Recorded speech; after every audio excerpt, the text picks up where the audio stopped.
Hello guys, welcome to the Kasha Media. This time for Ladies Talk. Nk'ibisanzwe ni Lucy ndetse na Keza.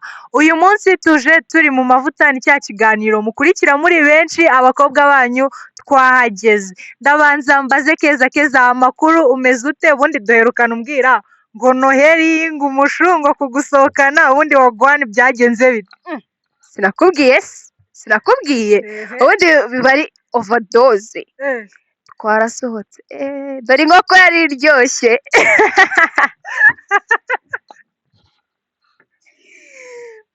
Ubundi Keza uri hano we azanyiyicira. None se Keza gwibarize umwaka mushya wo ugiye kuwinjiramo bimeze bite? Uwo mushu wari inkoko uhita umureka cyangwa muracyari kumwe? Ntago namureka we oya. Tuzajya kurya iyindi. Ese inkoko zashize mu gihugu cyangwa turye n'ifi?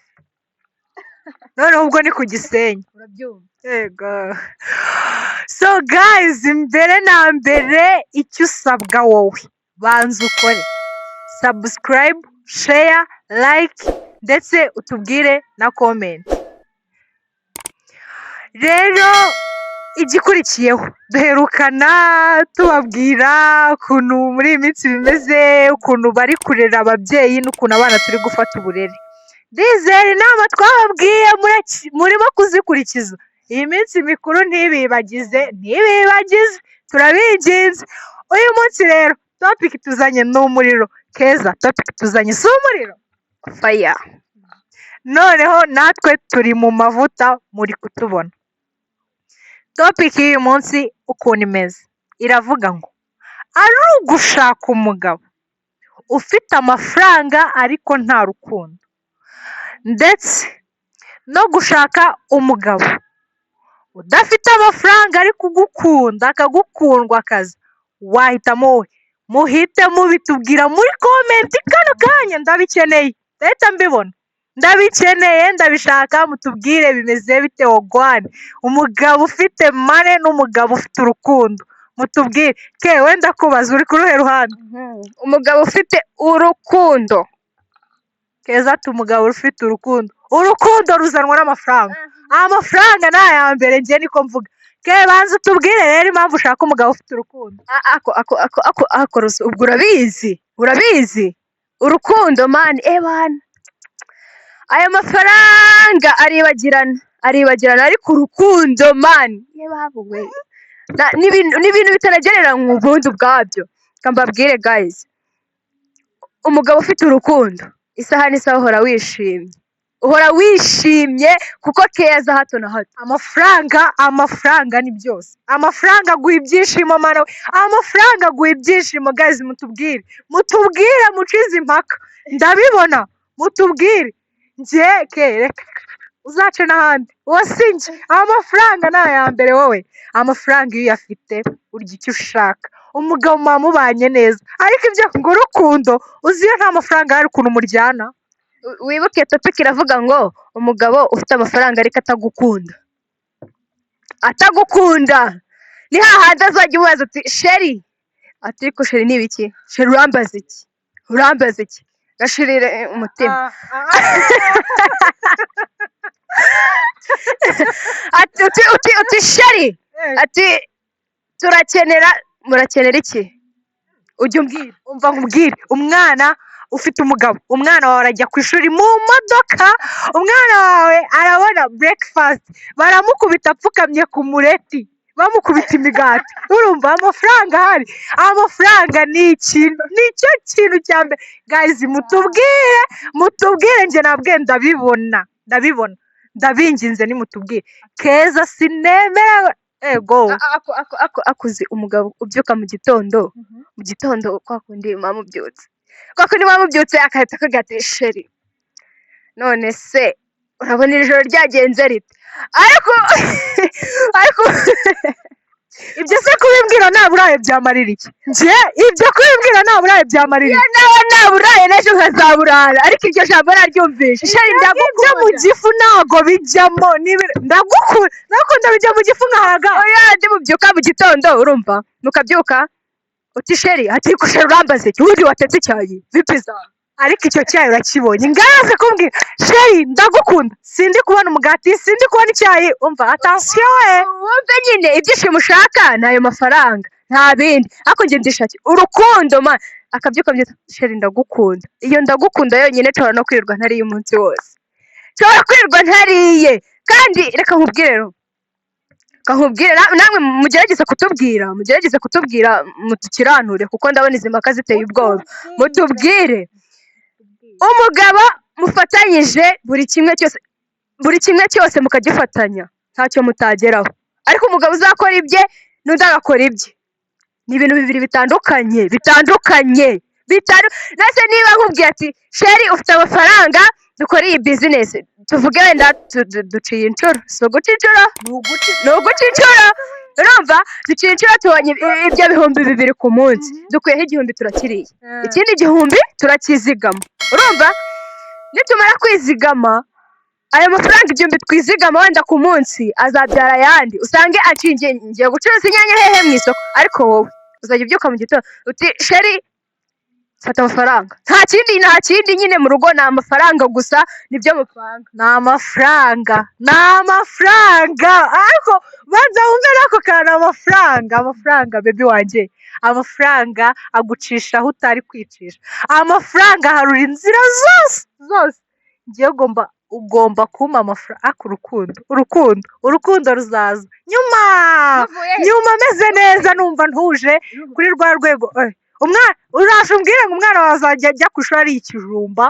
hejuru ngo urukundo azajya ajya ku ishuri ari ikijumba dufite amahoro azingana ataha avuga ati mama wanjye ameze uku papa wanjye arataha nseke ariko wowe umwana azajya aza asange buri mu nduru umwe akubita ingumi undi arakubita indi urumva ngo ni amafaranga ngo wakurikiye amafaranga amahoro nicyo kintu cya mbere amahoro urukundo undi isi ikaryoha please urambwira numbwiye ngo hari inkoko yaguzwe iki amafaranga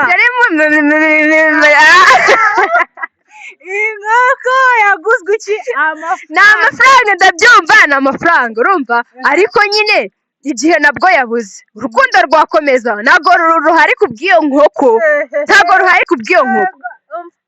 guys mutubwire mbabarira umbwire nyandikira muri comment ubwire sheri wawe nagusohokana ukabona ku ruhande bamwe bakoze komande y'inkoko amachips n'ibiki wowe ukoze komande y'umusururu umusururu guys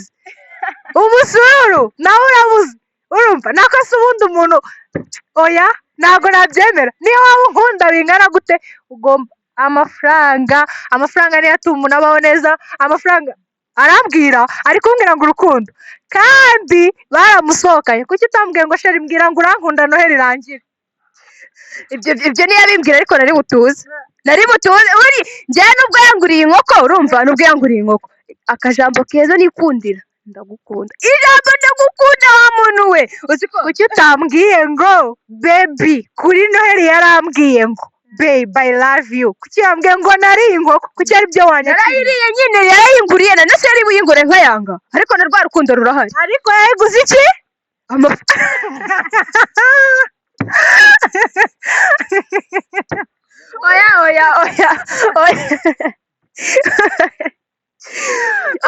oya reka nkubwire sibyo ndabyumva yayiguze amafaranga ariko bitavuze yuko ayo mafaranga yaba adahari sibyo yaba adahari urwo rukundo rwari bube ruhari iyo atayigura nta kibazo yego arahari mutubwire ariko mukora subscribe mutubwire mugire vabangeke wapi n'ingingo uri bunkubite cyo koza ashaka ingingo uri bunkubite ikanga kuko njye urambwira inkoko yaguzwe iki amafaranga ntago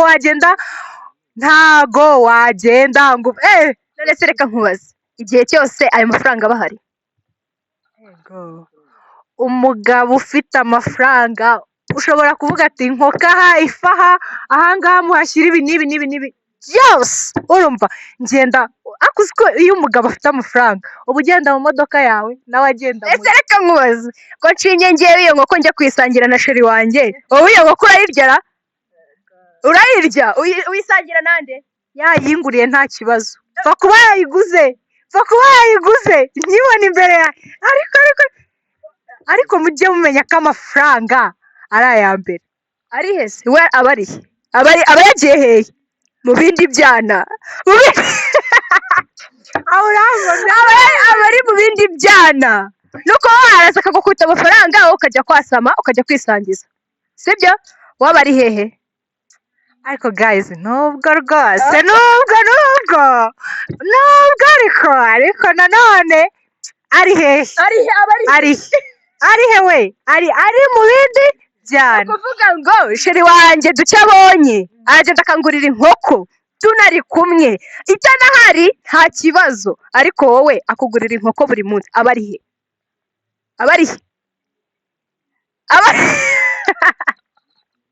ntabwo natsindwa wapi ntabwo bibaho oya amafaranga ni aya mbere mubyandike ariko se ubundi ko komenti nazibona bimeze bite ngiye keza ndamutsinda nibadukiranure kuko birakomeye urukundo ni urwa mbere pe ni urwa mbere amafaranga ni aya mbere kuko kano kanya uzi telefone amafaranga igura urayazi uzi buri kintu wambaye fata agaciro wambaye mbwire ngo ufite umugabo w'umukene ngo uzarata ngo ndambara igitenge cyacitse ngo njye mu muhanda ngende reka ugomba kuvuga ati umugabo arakugurira umwenda ugezweho utambuke mu bandi badamu uvuga ati narashatse jya ukubita umusatsi uvuga ati narashatse. reka nkubwire reka nk'urugero sibyo hari abantu nzi barabana barakize ni abakire pe bafite amafaranga ariko nyine ni kwa kundi nta rukundo noneho umugore yari afite amafaranga nyine umugabo yarazaga akamuha amafaranga akigira muri diru ziwe noneho umugore aza kurwara ajya kwa muganga agiye kwa muganga baramubwira turarwaye yararwaye ngira ngo ni umugongo ati ariko mu byo ukeneye umuntu kuba hafi ukeneye umuntu kwitaho urumva ukeneye umuntu nyine byaba byiza ari umugabo wawe kuko niwe muntu uba ukunzwe kurusha mukundana ukamwiyumva byaba byiza undi aje ntaribi ariko byaba byiza ari umugabo wawe undi aje ntaribi n'uwo wundi yaza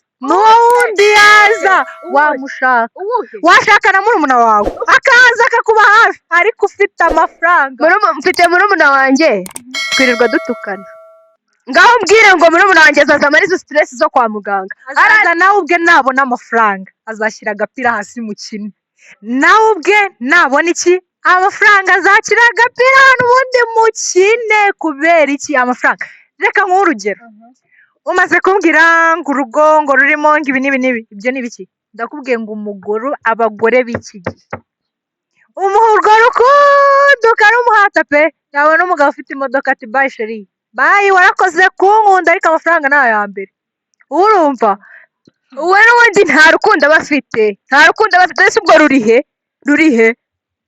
nta rukundo warakoze kumwereka urukundo ariko abonye iki amafaranga wowe yaramukundaga ariko undi ntiyamukundaga ubwo bombi harimo abakundaga undi kurusha undi kuko abonye amafaranga ahise yigendera yego mva mubitubwire ndakubwiye ngo umugore arambwira ngo umugore azabona umugore mugenzi we buri cyumweru arahindura igisuko buri kwezi arajya muri salo cyangwa buri munsi muri salo inzara barazihindura telefone nshyashya yadutse umugabo yayinguriye igitenge cyiza nakiguze ikanzu nziza ninjye uyambaye hanyuma njye nambaye igitenge cyacitse disi we ngo urukundo nyarwo habamo kunyurwa n'ibyo umuntu afite gahizi mutubwire umuntu ufite urukundo aba anyuzwe n'uko ari n'uko abanye n'uwakunda ntabwo ushobora kunyemeza ngo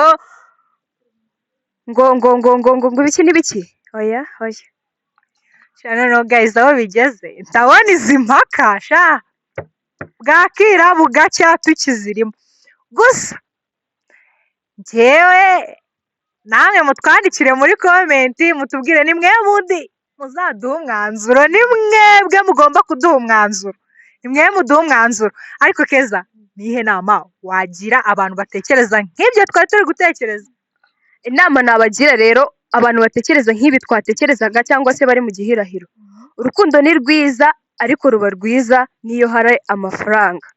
Ubwo bivuze ngo mukundane ariko mureke ubunebwe, mukore n'ayo mafaranga muyashake. Urukundo n'amafaranga ni ibintu bibiri bikonekitana cyangwa se bihana imisingi. Ni ukuvuga ngo urukundo rurimo amafaranga ruraryoha, urukundo ni rwiza ruraryoha, ariko ruryoha kurushaho hari iki? Amafaranga. Ubwo rero mukundane urukundo rudafite ubunebwe. Ikindi, umurima udafumbiwe ntiwera, kandi n'urukundo rudafite ikirushyigikiye ntirukomera. nuko mbyumva. Keza arakoze cyane. Njye icyo nongera no kubabwira ngo urukundo n'amafaranga ni ibintu bibiri byuzuzanya, ariko ntabwo amafaranga yagura urukundo, ntabwo amafaranga yagura urukundo. Urukundo ni urwa mbere, ubundi ibindi byose biza nyuma y'urukundo. Ariko nanone ntabwo urukundo rurimo ubunebwe ngo nzicara ngo urankunda, urankunda se ntabwo uraheba, amafaranga nayo araza. Rero guys, reka mwibarize Keza wanjye, dore umwaka mushya turahita tuwutangira. None aka kanya ubundi ubu twatangiye, ahubwo twatinze, iminota yagiye. Keza urasohokerayo? Ubu noneho ahantu ngiye gutangirira umwaka ewana ni kure, ni kure. Ubu ndimo ndahareba nkumva ni inzozi, ni inzozi. Ese mavugera makubwire niba mbabarira uhambwire, mbabarira nanjye ndakubwira, nanjye mbabarira uhambwire. Umva rwose ewana ni heza cyokora, fata ko ari heza. Ubundi urambaza okay, ntacyo guys, ubundi ubu twe tukiva aha na nabi turahita duca tutanaseka. Umwaka twawutangiye wahumuye, 2025 rwose yahumuye. Keza agira icyo ubwira abantu badukurikiye. happy new year. Murahurira he rero? Mutubwire muri comment, turabikeneye. Njyewe ngubu nagiye, tubifurije umwaka mushya muhire, bonane, twifuze ko uzababera umwaka mwiza. Rero bantu banjye, Ready Stock nakagaruka, tugira ngo tuzahure mu kiganiro cy'ubutaha. Twifuza ko namwe mwakigiramo uruhare, mutubwira muri comment topic mushaka ko twaganira. Topic iri buhagere mbere niyo turi buganire.